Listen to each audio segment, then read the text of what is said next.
नमस्कार दोस्तों, स्वागत है आपका आपके अपने YouTube चैनल पर। दोस्तों आज हम वेक्टर कैलकुलस में अपना नेक्स्ट चैप्टर कर रहे हैं और ये चैप्टर आपका वेक्टर कैलकुलस का लास्ट चैप्टर है। और इस चैप्टर में हम यहाँ पर 3 थ्योरम जो है वो डिस्कस करेंगे जो कि आपकी मोस्ट इंपॉर्टेंट है। और वेक्टर कैलकुलस में आपका यहाँ पर ये जो टॉपिक है वो बहुत इंपॉर्टेंट है क्योंकि यहाँ से जो है वो आपका 100% क्वेश्चन पूछा जाएगा। साथ में मैंने आपको वेक्टर कैलकुलस के जो नोट्स लिंक है वो भी मैंने आपको प्रोवाइड करवा दिए हैं। आपको इस वीडियो के डिस्क्रिप्शन में लिंक मिल जाएगा, तो आप जो है वो वेक्टर कैलकुलस के नोट्स जो है वो परचेज कर सकते हैं।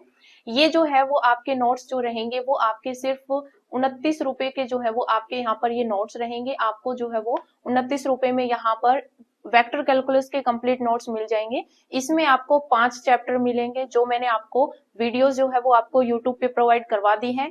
आप मेरे हैंड रिटन नोट्स जो है ये परचेज कर सकते हैं। कैसे परचेज करना है वो मैं आपको वीडियो के लास्ट में बता दूंगी। क्लियर है? तो देखिए यहाँ पर साथ में ये जो आपका वेक्टर कैलकुलस का जो यहाँ पर ये नोट्स रहेगा ये आपका केवीएस के लिए भी इम्पोर्टेंट है। ठीक है, अगर आप केवीएस टीजीटी पीजीटी की तैयारी कर रहे हैं तो ये उसके लिए भी इम्पोर्टेंट है। अगर आप आरपीएससी फर्स्ट या सेकंड ग्रेड की तैयारी कर रहे हैं तो उसके लिए भी इम्पोर्टेंट है। अगर आप DSSB की तैयारी कर रहे हो तो उसके लिए भी इम्पोर्टेंट है। ठीक है, तीनों के लिए मोस्ट इंपॉर्टेंट है, टीजीटी पीजीटी दोनों के लिए ही। तो आप ये जो है नोट्स वो आप परचेज कर सकते हो। क्लियर है? लास्ट में मैं आपको बताऊंगी कि किस तरीके से आपको परचेज करना है। मैंने अनदर यूनिट्स के भी जो नोट्स है वो मैंने आपको प्रोवाइड करवा रखे हैं, तो मैं आपको वहां पर बता दूंगी कि किस तरीके से आपको पेमेंट करना है और कैसे आपको डाउनलोड करना है। क्लियर है? तो देखिए यहाँ पर अभी जो है वो हम अपना यहाँ पर चैप्टर जो है वो शुरू कर रहे हैं और ये चैप्टर आपका इंपॉर्टेंट है, तो वीडियो को शुरू से लेकर लास्ट तक देखना और अगर पसंद आए तो आप अपने फ्रेंड्स को भी जो है वो वीडियो शेयर करना। ठीक है, तो देखिए यहाँ पर सबसे पहले आपका यहाँ पर आता है गॉस डाइवर्जेंस थ्योरम। ये जो थ्योरम है ये आपकी मोस्ट इंपॉर्टेंट थ्योरम है, तो अच्छे से करनी है। सबसे पहले आपका यहाँ पर जो क्वेश्चन बनता है वो यही से बनता है कि जो गॉस डाइवर्जेंस थ्योरम है ये किन के बीच का रिलेशन जो है वो आपको यहाँ पर बताता है। तो यहाँ पर ये क्वेश्चन आपका DSSB में पूछा भी हुआ है, तो ये जो है वो आपको नोट करना है कि जो गॉस डाइवर्जेंस थ्योरम है ये रिलेशन होता है between volume integral and surface integral. तो यहाँ से सीधा क्वेश्चन आपका आ सकता है कि गॉस डाइवर्जेंस थ्योरम जो है वो किन के बीच का रिलेशन है, तो ये volume integral and surface integral के बीच में रिलेशन बनाता है। ठीक है, तो ये आपको याद रखना है, volume integral and surface integral.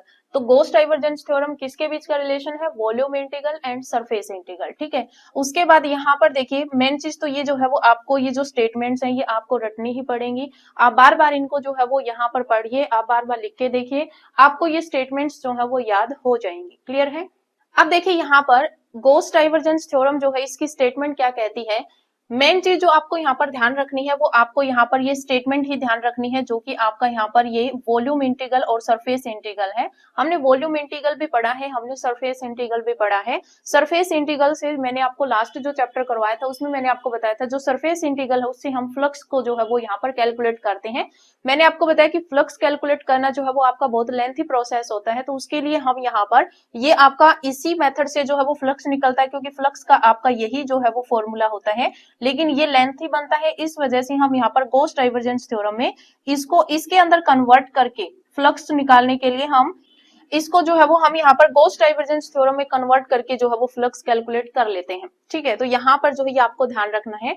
तो देखिए इसकी स्टेटमेंट क्या है कि if V is the volume bounded by a closed piecewise smooth surface S and f vector xyz is a vector function। f vector आपका क्या है? वेक्टर फंक्शन है जो कि कॉन्टिन्यूअस है and has continuous first order partial derivative in V। तो आपके पास यहाँ पर ये स्टेटमेंट क्या है? यहाँ पर ये स्टेटमेंट है कि आपके पास triple integral V del dot f vector dv जो है वो आपका इक्वल होगा double integral S f vector dot n cap ds।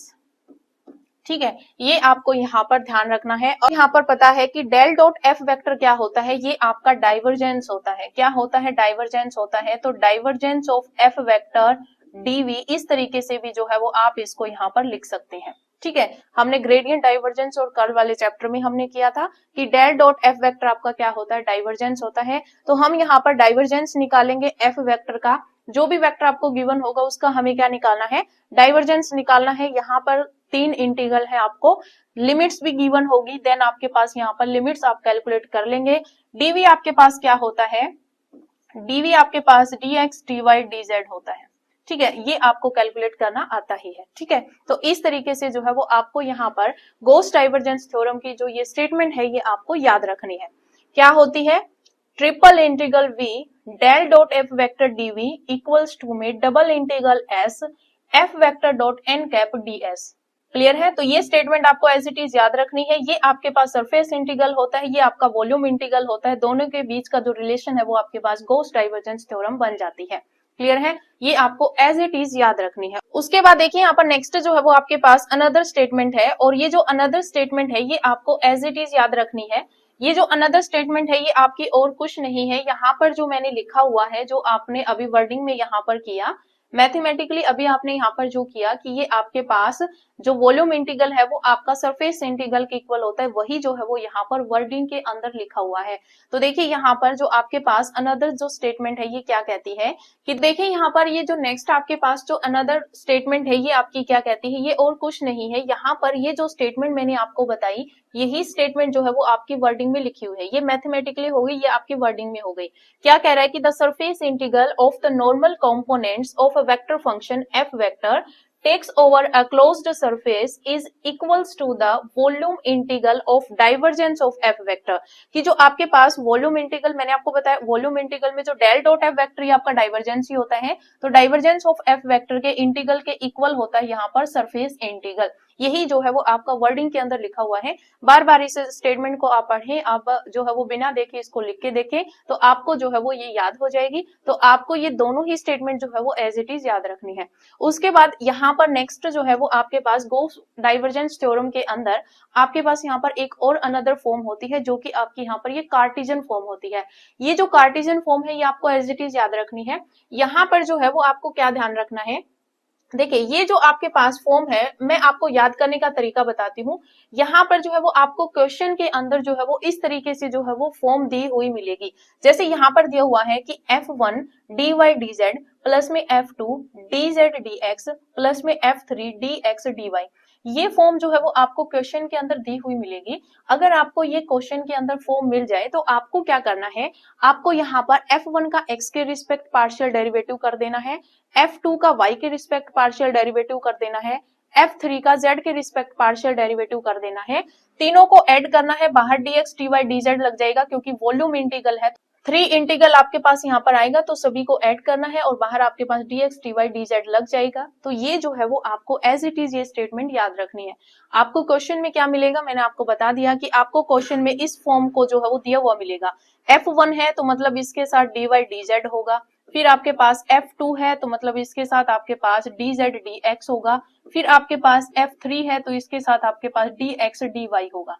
ठीक है, यहाँ पर डबल इंटीग्रल s होगा क्योंकि डबल इंटीग्रल s आपका सरफेस इंटीग्रल को रिप्रेजेंट कर रहा है। तो ये आपको गिवन होगा। तो आप क्वेश्चन किस तरीके से सोल्व करोगे, सरफेस इंटीग्रल आपका गॉस डाइवर्जेंस बताती है कि वॉल्यूम इंटीग्रल के इक्वल होता है, तो वॉल्यूम इंटीग्रल आपका यहाँ पर आ जाएगा, ट्रिपल इंटीग्रल आ जाएगा। उसके बाद आपके पास यहाँ पर क्या हो जाएगा, ये जो F1 है इसमें आप ऐसे याद रख सकते हैं, F1 है इसमें x नहीं है तो F1 का जो है वो x के रिस्पेक्ट पार्शियल डेरिवेटिव हो जाएगा, प्लस में F2 है इसमें y नहीं है तो F2 का y के रिस्पेक्ट पार्शियल डेरिवेटिव हो जाएगा। ये आपके पास F3 है, इसमें आपके पास z नहीं है तो F3 का जो है वो आपका z के रिस्पेक्ट पार्शियल डेरिवेटिव हो जाएगा और बाहर आपका यहाँ पर dx dy dz हो जाएगा। ठीक है, यहाँ पर आपके पास अगर आप पहले x के रिस्पेक्ट करें तो x की लिमिट लग जाएगी, y की लिमिट लग जाएगी, फिर z की लिमिट। अगर आप पहले z के रिस्पेक्ट ये जो इंटीग्रल है ये सोल्व कर रहे हैं तो पहले आपकी z की लिमिट आएगी, फिर y की लिमिट आएगी, फिर आपके पास x की लिमिट आएगी। लिमिट्स आपको क्वेश्चन के अंदर जो है वो गिवन होगी। क्लियर है? तो ये जो है वो स्टेटमेंट आपकी मोस्ट इंपोर्टेंट है कार्टेशियन फॉर्म में, आपको एज इट इज याद रखनी है। आपकी एज ए स्टेटमेंट क्वेश्चन बन सकता है या फिर आपको क्वेश्चन भी यहाँ से आ सकता है। ठीक है, तो ये जो स्टेटमेंट है वो आपको एज इट इज याद रखनी है। नेक्स्ट देखिए, नेक्स्ट जो है ये आपके पास डिडक्शंस हैं और ये जो डिडक्शंस हैं ये आपको एज इट इज याद रखनी है। थ्योरम्स हैं, इनको जो है वो आपको रटना ही पड़ेगा, तो आप बार बार इनको लिख के देखना, आपको याद हो जाएंगे। तो देखिए फर्स्ट स्टेटमेंट क्या है, ये जो फर्स्ट स्टेटमेंट है ये क्या कहती है, double integral over S F vector cross N cap जो है वो आपका इक्वल होता है, नेगेटिव साइन आपका यहाँ पर आता है triple integral v curl f vector dv। तो ये आपको याद रखना है कि यहाँ पर f vector cross n cap ds जो है वो किसके इक्वल होता है, ट्रिपल इंटीग्रल, नेगेटिव साइन आपका यहाँ पर आता है तो triple integral v curl of f vector dv इसके इक्वल होता है, जहां पर n कैप आपके पास outward drawn unit normal vector होता है टू सरफेस s। ठीक है, ये आपको ध्यान रखना, एज इट इज याद रखना है। उसके बाद सेकंड स्टेटमेंट है ट्रिपल इंटीग्रल। देखिए चीज तो आपको यहाँ पर ध्यान रखनी, गॉस डाइवर्जेंस की बात है और यहाँ पर इसी की डिडक्शंस हैं। तो यहाँ पर वॉल्यूम इंटीग्रल आएगा और यहाँ पर जो है वो आपका सरफेस इंटीग्रल आएगा। ठीक है, तो यहाँ पर ट्रिपल इंटीग्रल v है, जैसे यहाँ पर जो है वो आपका s है, तो यहाँ पर डबल इंटीग्रल s आया, तो यहाँ पर ट्रिपल इंटीग्रल v आया, क्योंकि ये वॉल्यूम इंटीग्रल और सरफेस इंटीग्रल के बीच का रिलेशन होता है। ठीक है, अब देखिए यहाँ पर जो है वो आपके पास triple integral v f vector dot del phi dv जो है, ये देखिए ये जो है वो आपको एज इट इज याद रखना पड़ेगा और कोई भी जो है वो इसका यहाँ पर रूल नहीं है, बस आपको ये रटने ही पड़ेंगे। तो देखिए यहाँ पर क्या है, triple integral v f vector dot del phi dv जो है वो आपके पास इक्वल होगा double integral s phi f vector dot n cap ds। ठीक है, phi f vector dot n cap ds minus में triple integral v phi divergence of f vector dv। आप इनको जो है वो बार बार लिख के देखना, आपको ये जो है वो याद हो जाएंगी, मैंने भी याद की है, आपको भी जो है वो ये चीजें याद हो जाएंगी। क्लियर है। उसके बाद देखिए यहाँ पर थर्ड जो प्रॉपर्टी है ये आपके पास क्या होती है कि आपके पास यहाँ पर फाई n कैप ds है। तो देखिए यहाँ पर double integral s phi n cap ds है। फाई आपके पास एक स्केलर फंक्शन होता है, तो आपको बस ऐसे याद रखना है, जैसे हमने यहाँ पर जो गॉस डाइवर्जेंस थ्योरम की, इसमें हमारे पास क्या था कि यहाँ पर जो डबल इंटीग्रल है, जो डबल इंटीग्रल ओवर s जो है ये आपके पास f vector dot n cap ds होता है, ये आपका किसके इक्वल होता है, ट्रिपल इंटीग्रल v यहाँ पर divergence of f vector dv होता है। ठीक है, divergence of f vector dv होता है, क्योंकि यहाँ पर f वेक्टर है, डाइवर्जेंस आपका वेक्टर फंक्शन का निकलता है। अभी हमें यहाँ पर इस स्टेटमेंट में जो है वो आपको यहाँ पर क्या दे रखा है, फाई n कैप दे रखा है। ठीक है, फाई n कैप ds हमें यहाँ पर दे रखा है। अब फाई आपके पास एक स्केलर फंक्शन है, तो अगर फाई आपके पास एक स्केलर फंक्शन है तो हमारे पास यहाँ पर क्या होगा, स्केलर फंक्शन का ग्रेडियंट निकलता है, तो ट्रिपल इंटीग्रल v यहाँ पर ग्रेडियंट फाई dv हो जाएगा। ठीक है, बस इस तरीके से जो है वो आप यहाँ पर ये जो थर्ड स्टेटमेंट है इसको ऐसे याद रख सकते हैं। तो ये आपके पास डिडक्शंस हैं गॉस डाइवर्जेंस थ्योरम की, तो आपको एज इट इज ये याद रखनी है। नेक्स्ट देखिए आपके पास यहाँ पर क्वेश्चन है, तो देखिए ये क्वेश्चन हमें क्या पूछता है कि evaluate double integral over s f vector dot n cap ds, यानी कि हमें यहाँ पर जो है वो f vector dot n cap ds यानी कि सरफेस इंटीग्रल जो है वो हमें यहाँ पर फाइंड आउट करना है। तो हम यहाँ पर इस तरीके से फाइंड आउट नहीं करेंगे, हमें इसको जो है वो गॉस डाइवर्जेंस थ्योरम की हेल्प से करना है। तो हम यहाँ पर इस सरफेस इंटीग्रल को वॉल्यूम इंटीग्रल में चेंज करेंगे और ये जो है वो आपका वॉल्यूम इंटीग्रल किसके इक्वल होता है, आप बार बार लिखिए, आपको याद हो जाएगा, ट्रिपल इंटीग्रल v ये आपका divergence of f vector dv के इक्वल होता है। अब डाइवर्जेंस आपको पता है किस तरीके से निकलता है, हमें जो f वेक्टर गिवन होता है, जैसे मान लीजिए आपको कोई भी f वेक्टर जो है वो गिवन है, तो हम यहाँ पर डाइवर्जेंस कैसे निकालते हैं, तो डाइवर्जेंस जो है वो हम कैसे निकालते हैं, जो आपका f1 होता है उसका हमें x के रिस्पेक्ट पार्शियल डेरिवेटिव करना होता है, f2 का जो है वो y के रिस्पेक्ट पार्शियल डेरिवेटिव होता है और f3 का जो है वो z के रिस्पेक्ट पार्शियल डेरिवेटिव होता है। क्लियर है। इस तरीके से जो है वो हम यहाँ पर डाइवर्जेंस ऑफ f वेक्टर निकालते हैं। हम यहाँ पर हमें f वेक्टर गिवन है, ये जो f वेक्टर है वो हमें क्या दे रखा है, 4xy i कैप प्लस में yz j कैप प्लस में माइनस xz k कैप। तो हम यहाँ पर ये क्या है, ये आपका f1 है, ये आपके पास f2 है, ये आपके पास f3 है, ये तो हमने थर्ड चैप्टर में बहुत अच्छे से कर लिया था। पर जो है वो हम डाइवर्जेंस f वेक्टर निकालेंगे तो हमारे पास ये क्या बनेगा, इसका x के रिस्पेक्ट पार्शियल डेरिवेटिव करेंगे तो ये 4y बनेगा, प्लस में इसका जो है वो हम y के रिस्पेक्ट पार्शियल डेरिवेटिव करेंगे तो ये z बनेगा, इसका जो है वो हम यहाँ पर z के रिस्पेक्ट पार्शियल डेरिवेटिव करेंगे तो माइनस x बनेगा। तो ये हमारे पास डाइवर्जेंस ऑफ f वेक्टर आ गया। हमें यहाँ पर लिमिट्स जो है वो दे रखी है, तो ट्रिपल इंटीग्रल v हमारे पास जो है वो लिमिट्स दे रखी है, तो हम यहाँ पर लिमिट्स ही लगा देंगे। ठीक है, लिमिट्स लगाएंगे तो हमारे पास हम किस तरीके से लिमिट्स को सॉल्व करेंगे, हम यहाँ पर z से शुरू करेंगे, तो हमारे पास लिमिट्स जो है वो सभी 0 से 2 ही दे रखी है। ठीक है, 0 से 2 दे रखी है। डाइवर्जेंस हमारा निकल के आ गया 4y प्लस में z माइनस में x, तो हम यहाँ पर पहले z की लिमिट लगाई है, तो मतलब हम यहाँ पर dz लिखेंगे, फिर हमने y की लिखी है तो dy और फिर dx। तो यहाँ पर z के रिस्पेक्ट इसका इंटीग्रेशन करेंगे तो हमारे पास क्या होगा 0 से 2, ये 0 से 2 हो जाएगा। z के रिस्पेक्ट करेंगे तो हमारे पास ये 4yz हो जाएगा, 4yz। फिर प्लस में यहाँ पर z स्क्वायर अपॉन में 2 हो जाएगा, माइनस में ये xz हो जाएगा और जो लिमिट है 0 से 2 ये आपकी लग जाएगी। फिर आपके पास यहाँ पर dy dx बच जाएगा। क्लियर है। अब हम यहाँ पर 0 से 2 जो है ये हम पुट करेंगे z की जगह पर, तो हमारे पास क्या बनेगा 0 से 2 ये तो आपके पास इंटीग्रल सेम आ जाएगा। यहाँ पर z की जगह पर 2 पुट करेंगे तो हमारे पास क्या बनेगा 8y बनेगा। ठीक है। फिर प्लस में यहाँ पर देखिए 2 का स्क्वायर 4 बनेगा और 4/2 करेंगे तो ये आपके पास यहाँ पर 2 ही बनेगा। माइनस में यहाँ पर z की जगह पर 2 पुट करेंगे तो ये 2x बनेगा। क्लियर है। और फिर जो है वो आपके पास यहाँ पर बाहर क्या लग जाएगा, ये आपके पास dy dx हो जाएगा। अब हम यहाँ पर y के रिस्पेक्ट इंटीग्रेशन करेंगे तो 0 से 2x वाली लिमिट तो आपकी यहाँ पर एज इट इज रहेगी, यानी कि इंटीग्रल 0 to 2। फिर हम यहाँ पर y के रिस्पेक्ट करेंगे तो ये आपका बनेगा 8y² अपॉन में 2, 8y² अपॉन में 2 प्लस में यहाँ पर 2y हो जाएगा। फिर माइनस में यहाँ पर 2xy हो जाएगा। ठीक है। लिमिट लग जाएगी 0 से 2, फिर आपका यहाँ पर dx आ जाएगा। अब हम यहाँ पर जो है वो क्या करेंगे, y की जगह पर 2 पुट करेंगे तो लिमिट पुट करो। देखिए मैंने यहाँ पर जो है वो माइनस में जो है वो आपकी लोअर लिमिट आती है, ये आपके पास क्योंकि 0 है, सभी में z है तो ये 0 ही बन जाएगा, इसलिए मैंने यहाँ पर पुट नहीं की। ठीक है। उसके बाद देखिए यहाँ पर अपर लिमिट पुट करेंगे तो अपर लिमिट पुट करो तो यहाँ पर क्या बनेगा, हम यहाँ पर y की जगह पर जो है वो 2 पुट करेंगे तो 2 2 जा 4 होगा। ठीक है। 2 का स्क्वायर करेंगे तो 2 2 जा 4 होगा। यहाँ पर जो 2 से कट करेंगे तो 2 पे कट होगा, तो यानी कि आपके पास यहाँ पर 16 बचेगा। ठीक है। फिर प्लस में यहाँ पर जो है वो 2 2 जा 4 हो जाएगा। फिर यहाँ पर y की जगह पर पुट करेंगे तो ये 2 2 जा 4x हो जाएगा। पर लोअर लिमिट पुट करेंगे तो सभी में y है, 0 पुट करेंगे सारा 0 बन जाएगा, तो फिर आपके पास यहाँ पर dx आ जाएगा। अब x के रिस्पेक्ट जो है वो हम यहाँ पर इसका इंटीग्रेशन करेंगे, ये आपका 20 बन गया, 20 माइनस में 4x बन गया। ठीक है। अब x के रिस्पेक्ट करेंगे तो हमारे पास यहाँ पर क्या बनेगा, देखिए ये बनेगा 20x माइनस में 4x² अपॉन में यहाँ पर 2 बनेगा। ठीक है। फिर देखिए यहाँ पर जो है वो अपर लिमिट और लोअर लिमिट जो है वो आपके यहाँ पर लग जाएगी। अपर लिमिट पुट करो तो यहाँ पर जो है वो आपका क्या बनेगा 40 बनेगा। क्या बनेगा, यहाँ पर 40 बनेगा। माइनस में यहाँ पर 2 का स्क्वायर करेंगे तो आपका 4 बनेगा, 2 से कट होगा आपका 2 पे कट होगा और 4 2 जा 8 हो जाएगा, तो आपके पास यहाँ पर 8 होगा, तो आपके पास यही बचेगा। लोअर लिमिट पुट करेंगे 0 बन जाएगा। 40 माइनस 8 जो है वो आपके पास यहाँ पर 32 जो है वो आंसर आ जाएगा। तो इस तरीके से जो है वो आपको यहाँ पर क्वेश्चन सोल्व करना होता है गॉस डाइवर्जेंस थ्योरम की हेल्प से। ठीक है। तो इस तरीके से हमें यहाँ पर जो है वो क्वेश्चंस एग्जाम में मिल सकते हैं, तो ये क्वेश्चंस जो है वो आपको अच्छे तरीके से आने चाहिए। क्लियर है। नेक्स्ट देखिए, तो देखिए यहाँ पर नेक्स्ट जो है वो हमें यहाँ पर एक क्वेश्चन और दे रखा है। तो देखिए ये क्वेश्चन हमसे क्या पूछता है, हमें क्वेश्चन में दे रखा है कि इफ, मैंने यहाँ पर इंपॉर्टेंट लिख रखा है क्योंकि ये क्वेश्चन आपका इंपॉर्टेंट है। क्या है कि if S is any closed surface enclosing a volume V, कि S जो है वो हमारे पास एक क्लोज्ड सरफेस है अनक्लोजिंग अ वॉल्यूम V, देन हमें यहाँ पर F वेक्टर दे रखा है और हमें यहाँ पर ये जो है वो फाइंड आउट करना है।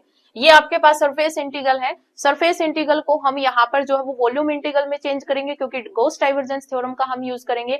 तो गॉस डाइवर्जेंस थ्योरम मैंने यहाँ पर लिख रखी है, del dot F vector dV, इसको आप इस तरीके से भी लिख सकते हैं, triple integral V divergence of F vector dV। ठीक है। तो हम यहाँ पर डाइवर्जेंस निकालेंगे, हमें एफ वेक्टर दे रखा है, फिर हम यहाँ पर डाइवर्जेंस ऑफ एफ वेक्टर निकालेंगे तो इसका एक्स के रिस्पेक्ट पार्शियल डेरिवेटिव होगा तो ये 1 हो जाएगा। फिर यहाँ पर जो है वो आपके पास 2 आएगा, यहाँ पर आपके पास 3 आ जाएगा, तो 1 + 2 + 3 ये आपके पास डाइवर्जेंस ऑफ एफ वेक्टर हो जाएगा, डीवी बाहर लग जाएगा, तो ये आपके पास कांस्टेंट वॉल्यूम है 6 हो जाएगा, 6 आपका बाहर आ जाएगा इंटीग्रेशन से, 1 × dv बचेगा। अब इसका इंटीग्रेशन यहाँ पर v ही हो जाएगा। अब ये आपके पास 6v जो है ये आपके पास जो है वो आंसर आ जाएगा। अब यहाँ पर मान लीजिए आपको जो वो स्फीयर दे रखा, ठीक है, कि यहाँ पर जो है वो आपको जो सरफेस दे रखा वो एक स्फीयर की जो है वो इक्वेशन दे रखी हो, तो वहां पर जो है वो ये आपके पास जो 6v आया है ये आपका वॉल्यूम का काम करेगा। ये वॉल्यूम निकालने, जो सरफेस गिवन होगा उसका वॉल्यूम निकाल लीजिए। मान लीजिए यहाँ पर आपको स्फीयर दे रखा था, तो स्फीयर का वॉल्यूम अगर हम निकालेंगे तो 4/3 πr³ होता है। ठीक है, तो यहाँ पर जो है वो आपके पास, क्योंकि मान लीजिए ये आपको दे रखा है x² + में y² + में z² इक्वल्स टू में a², ये आपके पास स्फीयर की जो है वो इक्वेशन होती है। तो यहाँ पर आपके पास r क्या है, r आपके पास जो है वो a है, तो r अगर आपके पास a है तो यहाँ पर आपके पास वॉल्यूम क्या हो जाता, तो 6 × में 4/3 पाई r की जगह पर a है तो a³ हो जाता, तो 3 2 जा 6 हो जाता और यहाँ पर 8 पाई a³ जो है ये आपके पास आंसर आ जाता। ठीक है, तो इस तरीके से जो है वो आपको यहाँ पर गॉस डाइवर्जेंस थ्योरम की हेल्प से क्वेश्चंस को सॉल्व करना होता है। नेक्स्ट में यहाँ पर मैंने लिख रखा है कि ये आपको लर्न करना है, आपको याद करना है कि आपके पास double integral over S N cap DS की वैल्यू जो है वो आपके पास 0 आती है। मैंने यहाँ पर प्रूफ भी जो है वो आपको बता रखा है, लेकिन आपको यहाँ पर ये सिर्फ याद रखना है कि double integral S N cap DS की वैल्यू अगर आप यहाँ पर निकालोगे तो इसकी जो वैल्यू है वो आपके पास 0 आएगी। और इस टाइप के क्वेश्चन आपके जो है वो एग्जाम में पूछे जाते हैं, तो ये जो है वो आपको यहाँ पर टाइम ना लगे इसलिए याद करना ही बेहतर रहता है। ठीक है, तो ये आपको याद करना है। नेक्स्ट आपके पास नेक्स्ट जो है वो हमें क्या दे रखा है, एक मैंने यहाँ पर जो है वो ये रिजल्ट भी दे रखा है, ये भी आपको यहाँ पर याद करना है, क्योंकि देखिए आपके पास यहाँ पर ये जो आर वाली फॉर्म होती है ये आपसे सीधी जो है वो पूछी जा सकती है। तो अगर आपको यहाँ पर triple integral we 1/r² dv अगर आपको दे रखा है, triple integral over V 1/r² dv अगर आपको दे रखा है, तो इसकी जो वैल्यू होती है वो आपके पास क्या होती है, double integral over S R vector dot N cap upon में r² ds। तो ये जो वैल्यू है ये भी आपको एज इट इज याद रखनी है। ठीक है, याद कर लेना इसको। उसके बाद देखिए यहाँ पर नेक्स्ट आता है आपके पास ग्रीन थ्योरम, ये भी जो है वो आपकी इंपॉर्टेंट है। ठीक है, यहाँ पर सीधी स्टेटमेंट, यहाँ पर जितनी भी स्टेटमेंट्स है ये बस आपको याद रखनी है। यहाँ से जो क्वेश्चन बनेगा अगर ग्रीन्स थ्योरम का आप यूज करेंगे तो हम इन फॉर्म्स का यूज नहीं करेंगे, हम अनदर फॉर्म का यूज करेंगे जो कि आपकी यहाँ पर स्टोक थ्योरम जो होती है प्लेन के अंदर, वही आपके पास ग्रीन थ्योरम भी होती है प्लेन के अंदर, तो हम उसका यूज करेंगे। लेकिन आपको एज ए स्टेटमेंट जो है वो ये सारी स्टेटमेंट्स आपको याद रखनी होगी, क्योंकि आपको क्वेश्चन पूछा जा सकता है कि इसमें से कौन सी ग्रीन थ्योरम है। ठीक है, तो आपको ये याद होनी चाहिए। तो देखिए स्टेटमेंट क्या कहती है, मैं आपको यहाँ पर जो है वो स्टेटमेंट जो है वो बता देती हूँ। तो देखिए यहाँ पर ये स्टेटमेंट क्या है, स्टेटमेंट देखिए यहाँ पर ये ग्रीन थ्योरम है। ग्रीन थ्योरम की स्टेटमेंट क्या कहती है कि if phi and psi are two scalar point function, phi और साई जो है ये आपके पास क्या है, स्केलर पॉइंट फंक्शन है, having continuous second order derivative in a region V bounded by a closed surface S। यहाँ पर आपको ये ध्यान रखना है कि ये जो है वो आपका यहाँ पर फाई और साई का यूज होगा, और फाई और साई दोनों ही आपके पास जो है वो स्केलर पॉइंट फंक्शन है। क्लियर है, तो यहाँ पर देखिए आपके पास triple integral V phi del square psi minus में psi del square phi DV जो है इसकी वैल्यू आपकी यहाँ पर जो है वो डबल इंटीग्रल ओवर एस के अंदर जो है वो कन्वर्ट होगी। तो ऐसा याद रखने के लिए आपको ये ध्यान रखना है, जैसे हमने यहाँ पर गॉस डाइवर्जेंस थ्योरम किया उसमें आपके पास वॉल्यूम इंटीग्रल था और एक आपके पास सरफेस इंटीग्रल था। तो वॉल्यूम इंटीग्रल में आपके पास ओवर वी आया था और सरफेस इंटीग्रल में ओवर एस आया था। ठीक है, तो सरफेस इंटीग्रल में आपके पास डबल इंटीग्रल होता है, वॉल्यूम इंटीग्रल में आपके पास 3 होते हैं। सेम ही चीज यहाँ पर है कि आपका v जो है यानी कि ट्रिपल इंटीग्रल है वो डबल इंटीग्रल में चेंज हो रहा है। वहां पर आपके पास क्या था, वहां पर था आपके पास F vector dot N cap DS. यहाँ पर जो surface integral dot N cap DS तो आपके पास एज इट इज है, यहाँ पर सिर्फ एफ वेक्टर आपका चेंज हुआ है और यहाँ पर एफ वेक्टर की जगह पर आपके पास फाई और साई जो है दो स्केलर पॉइंट फंक्शन जो है वो आपके यहाँ पर यूज हुए हैं। ठीक है, दो स्केलर पॉइंट फंक्शन यूज हुए हैं, तो हम इसी के अकॉर्डिंग यहाँ पर जो है वो याद रखेंगे। बस थोड़ा सा कॉन्सेप्ट आपको जो है वो पीछे की थ्योरम से जो है वो रिलेट करके याद करने में हेल्प हो जाता है, इसलिए मैं आपको यहाँ पर बता रही हूँ। तो देखिए यहाँ पर ये जो डेल स्क्वायर है ये आपके पास क्या है, ये आपके पास लैप्लेशियन ऑपरेटर है, जो कि हमने यहाँ पर पढ़ा था, लैप्लेशियन ऑपरेटर है। तो आपको यहाँ पर याद रखना है, जैसे u इंटू वी के अकॉर्डिंग आप याद रख लेना, बस साइन आपका यहाँ पर माइनस आता है। मैंने यहाँ पर इस तरीके से याद रखा कि ट्रिपल इंटीग्रल v, मैंने यहाँ पर जो है वो फाई एज इट इज रखा डेल स्क्वायर साई, फिर माइनस में मैंने साई एज इट इज रखा डेल स्क्वायर फाई। ठीक है, बाहर आपका ट्रिपल इंटीग्रल है तो डीवी आ जाएगा। क्लियर है, ये आपका इक्वल हो जाएगा डबल इंटीग्रल एस, मैंने फाई एज इट इज रखा, डेल स्क्वायर की जगह पर डेल आ गया साई, माइनस में मैंने साई एज इट इज रखा और डेल फाई। ठीक है, बाहर आपका यहाँ पर क्या आ जाएगा, डॉट में एन कैप डी एस। ठीक है, तो ये जो है वो आपको ध्यान रखना है कि डबल इंटीग्रल एस के साथ जो है वो dot N cap d s आएगा। हमने गॉस डाइवर्जेंस थ्योरम की तो वहां पर एफ वेक्टर डॉट आ गया था, यहाँ पर एफ वेक्टर की जगह पर फाई डेल साई माइनस में साई डेल फाई जो है वो आपका यहाँ पर आ गया। क्लियर है, तो ये आपको याद रखना है। और ये जो आपकी स्टेटमेंट होती है इसको ग्रीन्स सेकंड आइडेंटिटी बोला जाता है। क्या बोला जाता है, ग्रीन्स सेकंड आइडेंटिटी। ये आपकी सीधी पूछी जा सकती है, तो आपको याद रखना है। उसके बाद यहाँ पर जो है वो आपके पास नेक्स्ट आता है ग्रीन्स फर्स्ट आइडेंटिटी। ये तो आपके पास ग्रीन सेकंड आइडेंटिटी थी। अगर हम बात करें ग्रीन फर्स्ट आइडेंटिटी की, तो ये आपके पास क्या होती है, ये आपको एज इट इज याद रखना पड़ेगा। बार बार लिख के देखिए, आपको याद हो जाएंगी, कोई इलाज नहीं है, बस आपको ये रटने ही पड़ेंगे, ठीक है। उसके बाद देखिए यहाँ पर ये क्या है कि triple integral V phi del square psi, ये तो आपके पास फर्स्ट तो एज इट इज ही है, लेकिन बाद में आपके पास यहाँ पर क्या आया, प्लस साइन आया और डेल फाई डेल साई की डॉट प्रोडक्ट यहाँ पर हो गई, ठीक है। डेल फाई और डेल साई की यहाँ पर जो है वो डॉट प्रोडक्ट हो गई। अब अगर मैं आपसे पूछूं कि डेल फाई और डेल साई आपके पास क्या है, यहाँ पर फाई फंक्शन होगा, कुछ कोई साई फंक्शन आपको गिवन होगा जो कि आपके पास स्केलर पॉइंट फंक्शन है, तो ये आपके ग्रेडियंट निकले हुए यहाँ पर, और ग्रेडियंट के यहाँ पर डॉट प्रोडक्ट है, ठीक है। तो बस आपको यहाँ पर एज इट इज याद रखना है कि फाई डेल स्क्वायर साई, यहाँ पर डेल स्क्वायर लैप्लेशियन ऑपरेटर है, तो यहाँ पर जो है वो आपके पास डबल होता है। जैसे आपके पास यहाँ पर डेल स्क्वायर साई जो है ये आपके पास क्या होता है, लैप्लेशियन ऑपरेटर होता है, तो साई पर अगर हम इसको लगाएंगे तो ये आपके पास क्या होगा, कर्ल स्क्वायर साई अपॉन में कर्ल एक्स स्क्वायर प्लस में कर्ल स्क्वायर साई अपॉन में कर्ल वाई स्क्वायर प्लस में कर्ल स्क्वायर साई अपॉन में कर्ल जेड स्क्वायर, ये आपके पास होता है डेल स्क्वायर साई, ठीक है। तो ये आपको नोट करना है कि triple integral V phi del square psi plus में यहाँ पर del phi dot del psi, ये ग्रेडियंट होते हैं डीवी, इक्वल्स टू में आपके पास यहाँ पर क्या आ जाएगा, ये आपके पास डॉट एन कैप डीएस, तो यहाँ पर सभी में रहेगा double integral S phi del psi आपके पास यहाँ पर हो जाएगा, ठीक है। फाई डेल साई, जैसे यहाँ पर हमने इसको आप ऐसे याद रख सकते हैं कि फाई डेल आया बीच में, फिर साई, फाई और साई के बीच में सिर्फ डेल है, तो अगर हम यहाँ पर u इंटू वी लगाएंगे तो हमारे यहाँ पर क्या बनेगा कि हम यहाँ पर जो है वो फाई एज इट इज रखा, डेल साई पर हमने ऑपरेटर लगाया डेल, तो ये आपका डेल स्क्वायर साई बन जाएगा। फिर प्लस में हमने यहाँ पर जो है वो डेल साई, मैंने यहाँ पर डेल साई को एक ही ऑपरेटर का नाम दिया है और फाई आपका एक ही है, तो यहाँ पर हमने डेल साई को एज इट इज रखा, तो डेल साई और फिर यहाँ पर डेल लगाएंगे तो डेल फाई हो जाएगा, तो डेल फाई डॉट में डेल साई आपका यहाँ पर बन जाएगा, ठीक है। तो इस तरीके से आप यहाँ पर जो है वो याद रख सकते हैं। याद करने के लिए मैंने आपको यहाँ पर बताया है कि आप इस तरीके से जो है वो अपने दिमाग में रखकर ये चीजें याद रख सकते हैं। बाकी आपको यहाँ पर ये एज इट इज रटना पड़ेगा, आपको याद रखना पड़ेगा, ठीक है। उसके बाद देखिए यहाँ पर ये अनदर फॉर्म दे रखी है ग्रीन्स थ्योरम की, और ये भी जो है वो फॉर्म आपकी इंपॉर्टेंट है, यहाँ से भी क्वेश्चन आ सकता है। ये फॉर्म आपकी क्या कहती है, यहाँ पर ये जो फॉर्म है हमने यहाँ पर पढ़ी, ये तो आपके पास एज इट इज है यहाँ पर कि phi del square psi minus में psi del square phi dv equals to में ये आपके पास क्या है, ये आपके पास है डबल इंटीग्रल एस, यहाँ पर फाई एज इट इज रखा, डेल साई को हम क्या लिख सकते हैं, अगर हम यहाँ पर डेल ऑपरेटर की बात करें तो ये आपके पास क्या होता है, curl by curl x plus curl by curl y, साथ में आई कैप जे कैप होते हैं, प्लस में कर्ल बाय कर्ल जेड, ठीक है। मेन चीज आपके पास यही होती है। अगर हम यहाँ पर डेल के साथ साई है तो इसका मतलब यहाँ पर कर्ल साई अपॉन में यहाँ पर कर्ल एन आ जाएगा, क्या आ जाएगा, यहाँ पर कर्ल एन आ जाएगा। यहाँ पर एक्स वाई और जेड था, तो यहाँ पर आई कैप जे कैप जो है वो आपके पास क्या होते थे,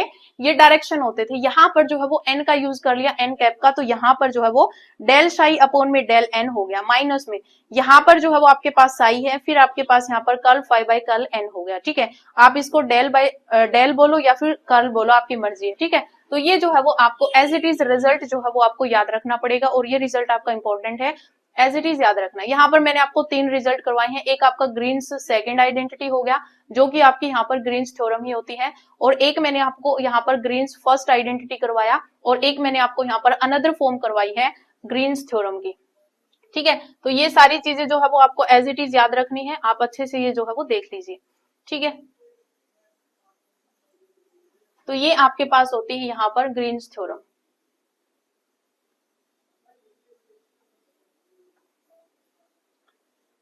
यहाँ पर इतना ध्यान रखना है कि यहाँ पर जो है वो आपका जो जिसके रिस्पेक्ट में यहाँ पर डेरिवेटिव हुआ है, यानी कि डेल साई जो है इसका एन के रिस्पेक्ट में यहाँ पर जो है वो डेरिवेटिव है। क्लियर, इंपॉर्टेंट थ्योरम है, आपको याद रखनी है। उसके बाद देखिए यहाँ पर नेक्स्ट, तो देखिए नेक्स्ट जो है वो आपके पास आता है यहाँ पर स्टोक थ्योरम। ये जो स्टोक थ्योरम है ये भी आपकी जो वो इंपॉर्टेंट थ्योरम है, मोस्ट इंपॉर्टेंट थ्योरम आप बोल सकते हैं, ठीक है। ये जो है वो आपकी मोस्ट इंपॉर्टेंट थ्योरम है, एज इट इज आपको याद रखनी है। यहाँ से भी आपका क्वेश्चन बन सकता है। यहाँ पर आपका जो फर्स्ट क्वेश्चन बनेगा वो यही बनेगा कि किनके बीच का रिलेशन है, तो आपको याद रखना है ये आपका line integral and surface integral के बीच का रिलेशन है, ठीक है। हमने लाइन इंटीग्रल जो है वो क्या पढ़ा था, लाइन इंटीग्रल की अगर मैं बात करूं तो हमने यहाँ पर एक मैंने आपको यहाँ पर अगर हम सर्कुलेशन की बात करें तो यहाँ पर बस ये सिंबल आ जाता है, बाकी कोई चेंज नहीं होता।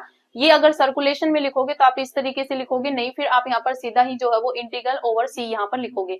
तो ये आपके पास क्या होता है, ये आपके पास यहाँ पर होता है F vector dot F vector dot D R vector. ठीक है, ये आपके पास लाइन इंटीग्रल होता है, जो कि हमने यहाँ पर लास्ट चैप्टर में जो है वो किया था कि लाइन इंटीग्रल क्या होता है। तो ये आपके पास लाइन इंटीग्रल होता है, ये जो है वो आपका किसके अंदर चेंज हो जाएगा, ये आपका डबल इंटीग्रल, ये सरफेस इंटीग्रल में चेंज होगा। और यहाँ पर सरफेस इंटीग्रल आपका क्या होगा कि डबल इंटीग्रल एस, ये आपका कर्ल एफ वेक्टर होगा। यहाँ पर क्या होगा, curl F vector dot N cap d s. ठीक है, ये आपको ध्यान रखना है। अब देखिए यहाँ पर जो है वो आपके पास जो सरफेस इंटीग्रल जो लास्ट में था वो आपके पास क्या था, F vector dot N cap ds था। यहाँ पर जो F vector dot N cap जो यहाँ पर जो एफ वेक्टर था उसका यहाँ पर अब कर्ल आ गया। ठीक है, ऐसे आप याद रख सकते हैं। लास्ट जो हमने गॉस डाइवर्जेंस थ्योरम की थी उसमें जो आपका सरफेस इंटीग्रल था वो आपका था F vector dot N cap ds. क्या था, F vector dot N cap ds था। यही आपका जो है वो ग्रीन्स थ्योरम में भी जो है वो डॉट एन कैप डीएस तो जो है ये आपका यहाँ पर ग्रीन्स थ्योरम में भी यूज हुआ था। वहां पर हमारे पास जो है वो स्केलर पॉइंट फंक्शन थे, तो वहां पर आपका एफ वेक्टर की जगह पर फाई और साई का यूज हो गया था। यहाँ पर जो है वो आपके पास एन कैप डीएस तो आपके पास एज इट इज है, लेकिन यहाँ पर जो है वो आपके पास सरफेस इंटीग्रल में कर्ल एफ वेक्टर आ गया, इसलिए आप यहाँ पर इस तरीके से जो है वो याद रख सकते हैं। थोड़ा सभी को जो है वो कंपेयर करके चलिए तो आपको ये चीजें जो है वो याद हो जाएंगी। क्लियर है, तो ये जो है वो आपको याद रखना है। देखिए ये जो स्टेटमेंट है एज इट इज आपको याद रखनी है, मेन चीज आपको इसी पर फोकस रखना है। तो यहाँ पर ये लाइन इंटीग्रल होता है, ये आपके पास सरफेस इंटीग्रल होता है, दोनों इक्वल होते हैं। ये आपको स्टोक थ्योरम किसके बीच का रिलेशन बताती है, तो लाइन इंटीग्रल और सरफेस इंटीग्रल के बीच का यहाँ पर आपको रिलेशन मिलता है। अब देखिए यहाँ पर ये जो अनदर स्टेटमेंट है ये आपको और कुछ नहीं, बस यही चीज जो है वो वर्डिंग में लिखी हुई है। ठीक है, ये जो चीज मैंने यहाँ पर मैथमेटिकली आपको जो दिखाई है यही आपकी यहाँ पर वर्डिंग में जो है वो लिखी हुई है, ये आपकी अनदर फॉर्म होती है। बार बार लिख के देखना, आपको ये चीज जो है वो याद हो जाएंगी। क्लियर है, तो ये आपकी यहाँ पर स्टोक थ्योरम होती है। नेक्स्ट देखिए, तो देखिए नेक्स्ट जो है वो आपके पास Stokes theorem in Cartesian form आती है। तो ये जो Stokes theorem in Cartesian form है ये आपके पास ग्रीन्स थ्योरम भी बोलते हैं हम इसको। ठीक है, Green's theorem in plane, Green's theorem in plane. तो कई जगह पर जो है वो आपके पास यहाँ पर ये ग्रीन्स थ्योरम इन प्लेन भी हो जाती है। जैसे आपके पास यहाँ पर इंटीग्रेशन, जैसे यहाँ पर तो जो है वो F1 F2 का यूज हुआ है, लेकिन आपके पास जो ग्रीन्स थ्योरम इन प्लेन जो आपके पास होती है, आप सर्च भी करके देख लेना, वहां पर जो है वो आपको M और N यहाँ पर मिलेंगे। और मैं भी जो है वो ग्रीन्स थ्योरम का जब यूज करती हूँ तो M और N का ही यूज करती हूँ। तो यहाँ पर जो है वो आपके पास क्या होता है कि इंटीग्रेशन ओवर C यहाँ पर है कि M dx प्लस में एन डी वाई। जब हम क्वेश्चन सॉल्व करते हैं तो यहाँ पर ग्रीन्स थ्योरम का हम इसी का यूज करते हैं। ये आपके पास जो है वो स्टोक्स थ्योरम ही होती है। ठीक है, स्टोक्स थ्योरम कार्टेशियन फॉर्म में स्टोक थ्योरम होती है, जो स्टोक थ्योरम इन प्लेन होती है वो आपके पास ग्रीन्स थ्योरम इन प्लेन भी होती है। ये आपको नोट करना है। ठीक है, तो एम डी एक्स प्लस में एन डी वाई ये आपका इक्वल हो जाता है, क्योंकि ये आपका सरफेस इंटीग्रल में चेंज होता है। तो डबल इंटीग्रल एस, यहाँ पर ये जो एन है इसका हम पार्शियल डेरिवेटिव करेंगे x के रिस्पेक्ट में, और जो यहाँ पर m है उसका हम पार्शियल डेरिवेटिव करेंगे y के रिस्पेक्ट में, और आपका यहाँ पर dx dy लग जाएगा। ठीक है, dx और dy। ठीक है, तो ये जो है वो आपके पास यहाँ पर ग्रीन्स थ्योरम का यूज होता है। ये आपके पास ग्रीन्स थ्योरम होती है। यहाँ पर सिर्फ m की जगह पर F1 यूज हो गया, और यहाँ पर n की जगह पर जो है वो F2 यूज हो गया। फिर यहाँ पर डबल इंटीग्रल s आ गया, F2 का x के रिस्पेक्ट पार्शियल डेरिवेटिव हो गया माइनस में, और जो आपके पास F1 था उसका y के रिस्पेक्ट हो गया, और बाहर dx dy आ गया। ठीक है, तो ये आपके पास जो है वो ग्रीन्स थ्योरम होती है। यहाँ पर F1 F2 का यूज है, मैं यहाँ पर M और N का यूज करती हूँ। ठीक है, तो ये आपको याद रखना है। ये बुक में था इसलिए मैंने यहाँ पर एज इट इज लिख दिया, आप ये भी जो है वो नोट कर लेना। क्लियर है, उसके बाद देखिए यहाँ पर ये जो स्टोक थ्योरम होती है कार्टेशियन फॉर्म में, ये वही है आपकी जो पीछे मैंने यहाँ पर लिखा था कि जो लाइन इंटीग्रल है वो आपका सरफेस इंटीग्रल में चेंज होता है। F vector dot D R vector जो है वो double integral S curl F vector dot N cap d s के इक्वल होता है। क्लियर है, ये तो था आपका प्लेन में। अगर हम यहाँ पर स्पेस की बात करें तो यहाँ पर एक्स वाई जेड हो जाता है। तो आपके पास यहाँ पर F1 dx plus F2 dy plus में F3 dz जो है वो किसके इक्वल होगा, ये आपको नोट करना है, डबल इंटीग्रल s। यहाँ पर देखिए आपको याद रखने की ट्रिक क्या है, पहले जो है वो आपका यहाँ पर yz आएगा। ठीक है, पहले आपका पार्शियल डेरिवेटिव yz के रिस्पेक्ट में होगा, फिर आपका यहाँ पर zx के रिस्पेक्ट में होगा, फिर आपका यहाँ पर xy के रिस्पेक्ट में होगा। ऐसे आप याद रखना। ठीक है, यहाँ पर जैसे आपके पास पार्शियल इंटीग्रल y के रिस्पेक्ट में आया, ठीक है, y और z के रिस्पेक्ट में यहाँ पर आया, बीच में आपका माइनस का साइन रहेगा, z आपका थर्ड नंबर पे आता है तो मतलब यहाँ पर F3, y आपका सेकंड नंबर पे आता है तो मतलब F2। ठीक है, ये आपके पास हो जाएगा। और पहली फॉर्म आपके पास कोस अल्फा की होती है, तो यहाँ पर कोस अल्फा हो जाएगा। हम यहाँ पर मल्टीप्लाई में कोस अल्फा, कोस बीटा और कोस गामा लेके चलेंगे, तो ये जो है वो आपको ध्यान रखना है कि यहाँ पर स्पेस में जो आपके पास स्टेटमेंट है, ये क्वेश्चन में एज ए स्टेटमेंट जो है वो क्वेश्चन पूछा जा सकता है, तो इसलिए आपको ये ध्यान रखना है। उसके बाद यहाँ पर जेड और एक्स के रिस्पेक्ट जो है वो हम पार्शियल डेरिवेटिव करेंगे, तो curl z by curl x, फिर यहाँ पर कर्ल बाय कर्ल एक्स, तो यहाँ पर एक्स फर्स्ट नंबर पे आता है तो यहाँ पर F1 आ जाएगा, जेड आपका थर्ड नंबर पे आता है तो यहाँ पर F3 आ जाएगा, तो ये आपका माइनस का साइन, और इसके साथ जो है बीच में आपका यहाँ पर प्लस रहेगा सभी के, और इसमें जो है वो आपके पास कोस बीटा आ जाएगा। ठीक है, फिर आपके पास यहाँ पर एक्स और वाई के रिस्पेक्ट पार्शियल डेरिवेटिव होगा, यानी कि कर्ल बाय कर्ल एक्स और curl by curl y. Y second number पे आता है, y जो है वो आपका सेकंड नंबर पे आता है तो यहाँ पर F2 आ जाएगा, x आपका फर्स्ट नंबर पे आता है तो यहाँ पर F1 आ जाएगा, माइनस का साइन बीच में आ जाएगा और यहाँ पर कोस गामा आ जाएगा, प्लस में रहेगा और ds हो जाएगा। ठीक है, तो इस तरीके से जो है वो आप यहाँ पर याद रख सकते हैं। और सभी के बाहर जो है वो आपका क्या होता है, सभी के बाहर जो है वो आपका यहाँ पर डबल इंटीग्रल ओवर s होता है। क्या होता है? Double integral over s। ठीक है, तो यही जो है वो मैंने यहाँ पर लिखा हुआ है, यहाँ पर जो है वो कोस गामा ds है। ठीक है, उसके बाद देखें यहाँ पर ये लिखा हुआ है, ये स्टेटमेंट जो है वो आपकी क्वेश्चंस में पूछी हुई है, D+B के प्रीवियस ईयर पेपर में पूछी हुई है कि जो ग्रीन्स थ्योरम है ये किसका स्पेशल केस है। तो आपको ध्यान रखना है कि जो ग्रीन्स थ्योरम है ये आपका स्पेशल केस होता है स्टोक्स थ्योरम का, क्योंकि आपके पास जो स्टोक्स थ्योरम इन प्लेन होती है, ये आपके पास और कुछ नहीं, ग्रीन्स थ्योरम इन प्लेन होती है। तो ये जो ग्रीन्स थ्योरम है, ठीक है, ये जो ग्रीन्स थ्योरम है इसी का पार्ट बन जाता है। तो Green's theorem in plane is special case of Stokes theorem. ठीक है, स्टोक्स थ्योरम का एक स्पेशल केस होता है ग्रीन्स थ्योरम इन प्लेन। ठीक है, ये आपको ध्यान रखना। उसके बाद मैंने यहाँ पर 3 स्टेटमेंट्स लिखी हुई हैं। ठीक है, और ये जो तीनों स्टेटमेंट है ये आपको एज इट इज याद रखनी है। यहाँ पर क्या है कि आपके पास इंटीग्रेशन ओवर सी हो जाएगा, r vector dot D R vector जो है इसकी वैल्यू 0 होती है, phi del phi dot D r की वैल्यू जो है ये भी आपके पास 0 होती है, और phi del psi dot D R vector जो है वो आपके पास नेगेटिव, यहाँ पर जैसे पहले यहाँ पर डेल साई है तो डेल साई, जब डेल आपका फाई के साथ आएगा और साई एज इट इज आएगा तो ये आपका नेगेटिव साइन के साथ जो है वो इक्वल हो जाते हैं। ठीक है, यहाँ पर नेगेटिव साइन आ जाता है। ये तीनों स्टेटमेंट आपको एज इट इज याद रखनी है, और ये आपकी यहाँ पर स्टोक्स थ्योरम थी, आपकी मोस्ट इंपोर्टेंट है ये थ्योरम, और यहाँ से आपका क्वेश्चन भी बन सकता है। तो देखिए यहाँ पर क्वेश्चन आपका किस तरीके से पूछा जाएगा, ये क्वेश्चन मैंने यहाँ पर लिखा हुआ है, और ये क्वेश्चन जो है ये आपका इंपॉर्टेंट क्वेश्चन है। तो देखिए इस क्वेश्चन में जो है वो हमसे क्या पूछ रखा है, तो देखिए यहाँ पर सॉल्यूशन मैंने लिख रखे हैं। देखिए क्वेश्चन क्या है, हमें दे रखा है yz dx प्लस में xz dy प्लस में xy dz where c is the curve. हमें यहाँ पर c जो कर्व दे रखा है वो ये कर्व दे रखा है, और z इक्वल्स टू में हमें y स्क्वायर दे रखा है। तो देखिए पहले हमें यहाँ पर ये जो आपको दे रखी है, ये जो वैल्यू दे रखी है, इस वैल्यू को जो है वो थोड़ा सा यहाँ पर सिंप्लीफाई करें। तो देखिए यहाँ पर yz dx दे रखा है, इसका मतलब यहाँ पर ये जो yz dx दे रखा है, इनको अगर मैं अलग करूंगी तो मेरे पास यहाँ पर क्या बनेगा, yz i कैप, मतलब यहाँ पर मैं क्या बनाने की कोशिश कर रही हूँ, लाइन इंटीग्रल बनाने की कोशिश कर रही हूँ f vector dot dr vector. तो ये जो f वेक्टर है इसको मैं यहाँ पर क्या लिख सकती हूँ, yz i कैप, फिर xz j कैप और xy k कैप। ठीक है, फिर यहाँ पर ये जो dx dy dz जो है इनको मैंने लिख दिया यहाँ पर dx i cap dy j cap dz k cap, क्योंकि ये आपका किसके इक्वल होता है, ये dr वेक्टर के ही इक्वल होता है, जो कि हमने पीछे पढ़ा भी था।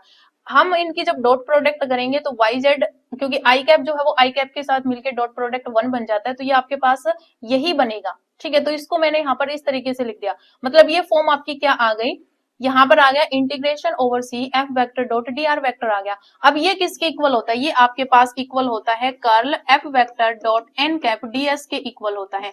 ठीक है, ठीक है, इसी के इक्वल होता है। तो हम यहाँ पर कर्ल निकालेंगे, कर्ल की वैल्यू जब हमने यहाँ पर सोल्व की, कर्ल आपको पता है कैसे निकलता है, फर्स्ट जो रो होती है उसमें हम आई जे के कैप लिखते हैं, सेकेंड रो में हम curl by curl x, curl by curl y, curl by curl z लिखते हैं, और थर्ड में हम यहाँ पर F1, F2 और F3 लिखते हैं। F1 आपका YZ है, F2 आपका XZ है और F3 आपका XY है। तो यहाँ पर जो है ये आपका आ जाएगा। जब यहाँ पर I को एक्सपेंड करेंगे तो फर्स्ट रो फर्स्ट कॉलम जाएगा, यहाँ पर XY का Y के रिस्पेक्ट डेरिवेटिव करोगे तो आपके पास X आएगा, Z के रिस्पेक्ट करोगे तो X आएगा, यानी कि यहाँ पर जो है वो आपके पास सोल्व करने के बाद वैल्यू जो है वो 0 आ जाएगी। तो फिर यहाँ पर लिमिट लगाने की कोई जरूरत नहीं है, यहाँ पर इसी की वैल्यू 0 आ गई तो ये आपका अल्टीमेट सारा 0 हो जाएगा। ठीक है। तो यहाँ पर वैल्यू जो है वो आपके पास क्या आ जाएगी, 0 आ जाएगी। तो ये आपको जो है वो क्वेश्चन इस तरीके से जो है वो मिल सकते हैं। तो आप किस तरीके से सॉल्व करने हैं ये आपको ध्यान रखना है, ठीक है। तो ये जो है वो आपका क्वेश्चन था, और इसी के साथ जो है वो हमारा वेक्टर कैलकुलस जो है वो कंप्लीट हो जाता है। और इसके नोट्स मैंने आपको बता दिया था कि नोट्स जो है वो मैंने आपको यहाँ पर कंप्लीट प्रोवाइड करवा दिए हैं 29 रुपीज में।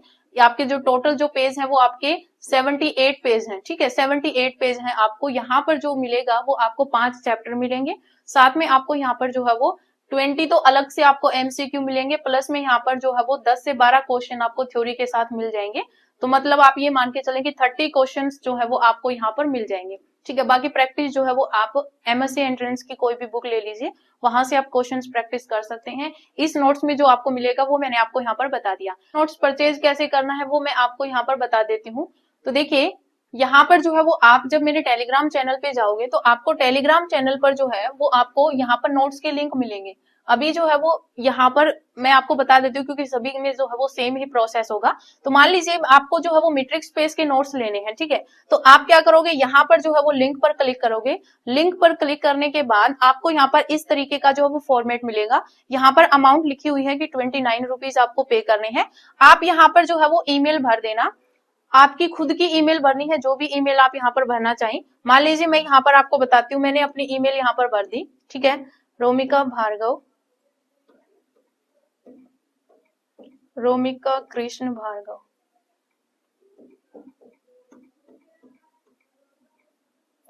@, ठीक है, ये आ गई, ठीक है। फिर देखिए यहाँ पर जो है वो आप नंबर भर दीजिए। मैंने यहाँ पर ये जो नंबर दे रखे हैं आपको, यही नंबर मैंने यहाँ पर जैसे यहाँ पर फिल किए। देन आप यहाँ पर पे पर जब यहाँ पर क्लिक करोगे तो आपको जो है वो स्कैनर मिलेगा, ठीक है। यहाँ पर देखिए, यहाँ पर जो है वो स्कैनर आ गया। यहाँ से आप जो है वो स्कैन कीजिए और आप जो है वो पेमेंट कर दीजिए। पेमेंट पर जैसे ही आपकी पेमेंट हो जाएगी तो यहाँ पर जो है वो आपके पास आपके जो नोट्स है वो ऑटोमेटिक डाउनलोड हो जाएंगे। फिर भी अगर आपको ना मिले तो यहाँ पर जो है वो आपके पास ये 3 बिंदी आपको यहाँ पर मिलेगी। यहाँ पर जाना, डाउनलोड वाले सेक्शन में जो है वो आपको यहाँ पर मिल जाएगा, ठीक है। तो ये जो है वो आप यहाँ पर इस तरीके से जो है वो नोट्स जो है वो डाउनलोड कर सकते हैं, क्लियर है।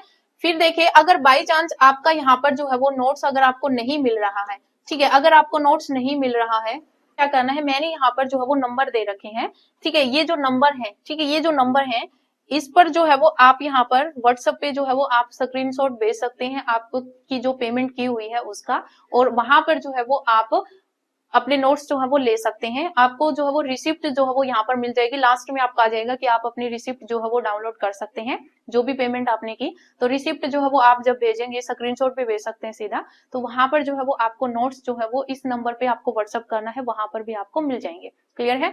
तो अगर आज की वीडियो आपको पसंद आई हो तो वीडियो को लाइक शेयर जरूर करना। आज इस वीडियो में इतना ही, मिलते हैं नई वीडियो के साथ।